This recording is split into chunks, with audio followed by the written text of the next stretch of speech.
This is BBC World News. I'm Geeta Gurumurthy with the headlines. European markets have plunged on fears of a Greek debt default. The French and German indices tumbling more than 4%. Goldman Sachs is warning the risks of Greece leaving the Eurozone are rising. Greek banks and the Athens Stock Exchange are to remain closed all week after talks with Greece's lenders broke down and the European Central Bank froze emergency funding. The French President François Hollande says it's not too late for a deal. At least 30 British nationals are now known to be amongst the victims of Friday's terror attack on a Tunisian beach. The UK Prime Minister David Cameron has warned that Islamic State militants pose an existential threat to the West. And China has hosted a signing ceremony for the new Asian Infrastructure Investment Bank. With a share capital of $100 billion, the new financial institution is set to rival the World Bank and the Asian Development Bank.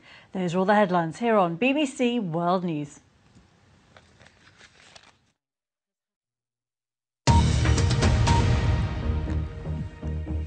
Hello again, you're watching BBC World News. These are the headlines. Greek banks will remain closed for a week following a decision by the European Central Bank not to increase emergency funding. People will only be able to withdraw €60 a day from cash machines. At least 30 Britons are now known to have been killed on a beach in Tunisia in Friday's attack by a gunman linked to the Islamic State group. Formal identification of the victims has been delayed because many of them were not carrying ID. Riot police in the Turkish city of Istanbul have used rubber pellets and water cannon to disperse crowds who had gathered for the annual Gay Pride parade. Police tried to keep the thousands of marchers away from Taksim Square.